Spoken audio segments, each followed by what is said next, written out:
هون على نفسك. والله تعال اقول لك بس. عايز اقول لك هون على نفسك.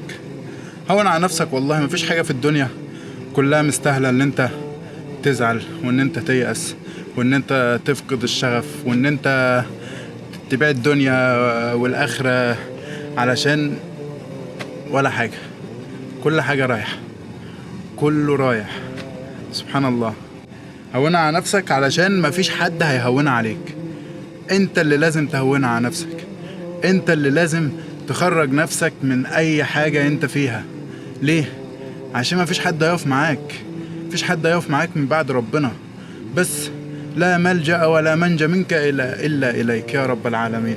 يا رب الحمد لله على كل نعم ربنا التي لا تحصى، لا تعد ولا تحصى. في ناس بتصحى كل يوم الصبح علشان تغسل كلى. في ناس بتصحى كل يوم ما بتعرفش ان هي تتنفس. في ناس بتنام وهي على الاكسجين. في ناس مش عارفة تصلي. في ناس مش عارفة تسجد. في ناس مش عارفة تتحرك. فاحمد ربنا على النعم اللي انت فيها. احمد ربنا على نعمة الصحة، على نعمة ان انت عندك بيت وعندك اكل وعندك شرب. مهما كانت الدنيا ضيقة بالنسبة لك فانت ربنا فتحها عليك من وسع. انا بقول لك كل الكلام دوت. بقول لك انت يا اللي في الفيديو، انت يا اللي واقف، يا اللي اسمك عمار، بقول لك انت الكلام دوت علشان لما تيأس ولما تفقد الامل والشغف وكل حاجة تتفرج على الفيديو ده وتشوف الرسالة اللي انت كلمت نفسك فيها ونصحت نفسك وقلت لنفسك اوعى تقع. اوعى تقع وما توقفش محاولات. كمل واستمر. ربنا هيكرمك والله العظيم. والله العظيم ربنا هيكرمك وهيوفقك. انت بس عليك ان انت اسعى. ربنا يعينك ويوفقك ويرزقك الخير دايما يا رب. ادعي وصلي واعبد ربنا في كل حاجة في حياتك. قل إن صلاتي ونسكي ومحياي ومماتي لله رب العالمين. خلي التايتل ده قدام عينك كده. حطه هنا على قورتك كده دايما في كل حاجة. في شغلك، في معاملاتك، في حياتك، في بيتك، مع اخواتك، مع صحابك، مع خلواتك، مع كل حاجة. في كل حاجة حرفيا. خلي الموضوع ده كده قدام عينيك وابعد عن اي شهوة. ابعد عن اي شهوة اي شهوة ايا كانت ايه هي. شهوة نوم، شهوة اكل، شهوة لعب، شهوة غفلة، شهوة سهر، شهوة اي حاجة. حاول والله العظيم حاول بجد. حاول بس حاول مرة، في التانية، في التالتة. حاول كتير. حاول كتير كتير كتير. اوعى تيأس. حاول زي التوبة كده. زي التوبة. انت كل ما تذنب توب. كل ما تذنب توب. كل ما تذنب توب. ربنا هيجي في يوم وهيهديك تماما. هيخلي الحاجة اللي انت بتعملها دي انت مالكش نفس ليها. انت من جواك خلاص ما بقتش قادر بجد. انا بقول لك الكلام دوت علشان انا بعيش ده. في ذنوب انا مش عارف ومعاصي. في عندي ذنوب ومعاصي انا مش عارف اوقفها. كل شويه اوقفها وارجع لها تاني، اوقفها وارجع لها تاني، اوقفها وارجع لها تاني. بس انا بحاول. هفضل احاول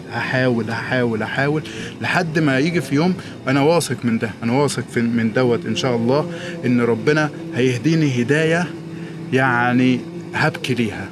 يا رب يا رب ارزقني هذه الهدايه يا رب العالمين يا رب. سيبها على الله والله العظيم.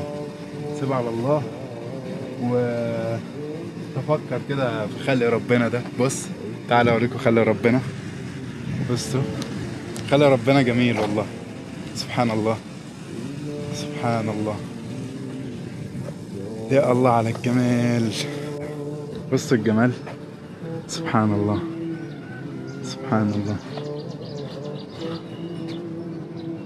بصوا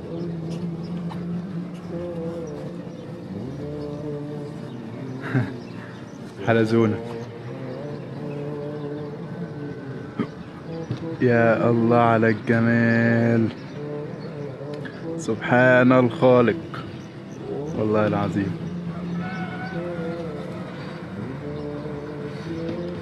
خلق الله دي رزقها عند ربنا. سبحان الله. وانت خايف من الرزق. بجد والله سيبها على الله، وسيبها على الله وعيش حياتك. عيش حياتك واتبسط وافرح واعمل كل اللي انت بتحبه. اعمل كل اللي انت بتحبه واتبسط وعيش كل حاجة بطعم الانبساط كده. عيش كل حاجة بطعم الراحة، بطعم الطمأنينة.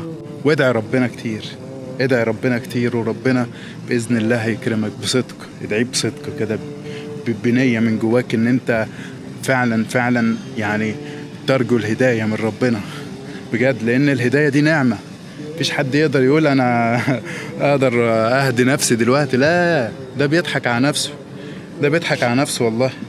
الهداية دي نعمة، نعمة. ولما ربنا يرزقك بالهداية حاول ان انت تشكر ربنا، تشكر ربنا على الهداية دي. تشكر ربنا على الهداية دي ازاي؟ تشكره ان انت تعمل بيها، لان هو في ثواني، في ثواني ممكن كده يرجعك للصفر حرفيا. لو من جواك في شعرة كده من اي حاجة في ثواني هتقع. والله العظيم. يا رب اهدينا ويسر الهدى لينا يا رب.